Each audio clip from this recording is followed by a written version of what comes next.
Babad Giyanti karya Raden Ngabei Yasadipura 1. Episode ke-240. Pemberontakan Pangeran Madukara. Di barisan semboyan, prajurit sandi melaporkan kepada Sultan bahwa sang keponakan Pangeran Mangkudiningrat dan Tumenggung Pringgoloyo sudah masuk ke kota Surakarta dengan ditemani seorang serdadu Belanda. Dan juga prajurit 40-an sejumlah 15 lurah sudah datang ke barisan Pangeran Mangkunagara. Sultan setelah mendengar laporan ini memastikan bahwa Pangeran Mangkunagara telah sungguh-sungguh tunduk ke Surakarta. Sultan lalu mengumumkan kepada para prajurit untuk bubar. Para bupati dan pasukannya berbondong meninggalkan Gunung Semboyan menuju kota Yogyakarta. Sultan sudah masuk ke keraton dan kembali melanjutkan pembangunan kota raja dengan sukacita. Namun, baru 2 minggu di Yogyakarta terdengar ada pemberontak yang menggelar barisan. Namanya Pangeran Madukara. Di Gunung Kidul ada pemberontakan oleh seorang yang bernama Pangeran Madukara. Si pangeran ini sudah menggelar barisan. Orang-orang di Gunung Kidul sudah tunduk dan mendukung. Pasukan Pangeran Madukara semakin besar. Sultan sudah mendapat laporan dan segera memerintahkan kepada Pangeran Notoboyo untuk memukul para pemberontak. Pangeran Notoboyo berangkat dari kota Yogyakarta bersama pasukannya. Sesampai di Gunung Kidul langsung menyerang musuh. Pangeran Notoboyo menahan serangan dari Jogja. Prajurit darat ditempatkan di dada. Dirinya sendiri berada di bagian sayap. Hanya dengan 30 prajurit berkuda, Pangeran Notoboyo menerjang dengan berani. Hancur pasukan pemberontak. Lari tunggang langgang. Pangeran Madukara sudah tewas dalam perang. 30 orang prajuritnya tertangkap dan dipenggal kepalanya. Lalu dipajang di pinggir jalan. Tubuh mereka diikat pada pohon ploso. Pangeran Madukara sendiri tidak dikenali keberadaannya di antara mereka yang tewas. Sisa pasukan Pangeran Madukara dibubarkan dan segala miliknya dirampas. Pangeran Arya Notoboyo kembali ke Yogyakarta dan melaporkan penyerangan ke Gunung Kidul. Sultan sangat suka melihat sang putra dapat diandalkan.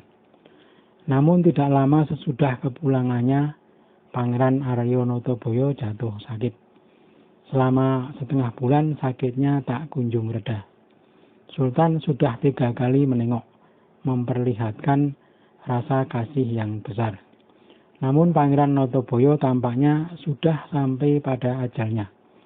Tidak lama kemudian Pangeran Notoboyo meninggal dunia. Orang-orang senegeri Yogyakarta berduka. Terlebih Sultan yang merasa sangat kehilangan. Wafatnya putra Notokusuman itu membuat Yogyakarta bergoncang. Sehari terjadi gempa bumi 7 kali. Angin ribut menerjang. Terjadi hujan di musim yang salah. Hati orang seluruh negeri menjadi ciut. Sultan sangat kecewa. Harapannya pupus sudah. Ibarat kehilangan satu tangan. Apalagi pangeran selain menantu juga masih kerabat sendiri, keturunan dari para pembesar Mataram di masa lalu. Harapannya kelak Pangeran Notoboyo lah yang akan menjadi pilar negeri. Dasar perawakannya gagah dan berwibawa. Sang Pangeran Adipati Anom dan Patih Adipati Danurjo kebingungan melihat Sultan berlarut-larut dalam kesedihan. Sampai-sampai Sultan lupa mengirim utusan untuk memberitahu kepada sang putra Raja Surakarta. Adipati Danurjo meminta agar Nyai Arya Suwondo dan Raden Ayulor meminta izin Sultan untuk memberitahu sang Raja Surakarta. Raden Ayulor menyusul Sultan yang sedang berada di tempat semedi. Dengan suara pelan, Ratu Lor memohon kepada Sultan. Paduka, apakah tidak memberitahu kepada putra Paduka Raja Surakarta bahwa Pangeran Arya Nataboyo mangkat. Sultan hanya memberi isyarat dengan kedipan mata agar Raden Ayulor melakukannya. Raden Ayulor menyembah dan keluar. Sudah diperintahkan Raden Ayulor kepada Raden Ayusuwondo yang segera meneruskan perintah kepada Adipati Danurjo. Sang Adipati segera memanggil Carik untuk menulis surat. Utusan segera dikirim ke Surakarta. Di Surakarta, Opup Johan Abraham menerima surat yang dibawa utusan. Segera diaturkan kepada sang raja. Selesai membaca surat, sang raja kaget. Surat segera dibalas oleh sang raja dan segera diberikan kepada utusan. 5 hari melawat ke Surakarta, utusan sudah sampai kembali di Jogja. Sultan sudah diberitahu bahwa ada surat datang dari Surakarta. Sultan berusaha untuk duduk mengambil air minum. Sultan belum berkenan makan hingga kini. Pangeran Adipati disuruh mengambil surat itu. Pangeran segera mengambilnya dari tangan Gandek dan membawanya masuk, lalu diaturkan kepada sang ayah. Surat sudah dibaca dengan seksama. Isi suratnya menyatakan, "Salam dari putra Paduka Raja Surakarta.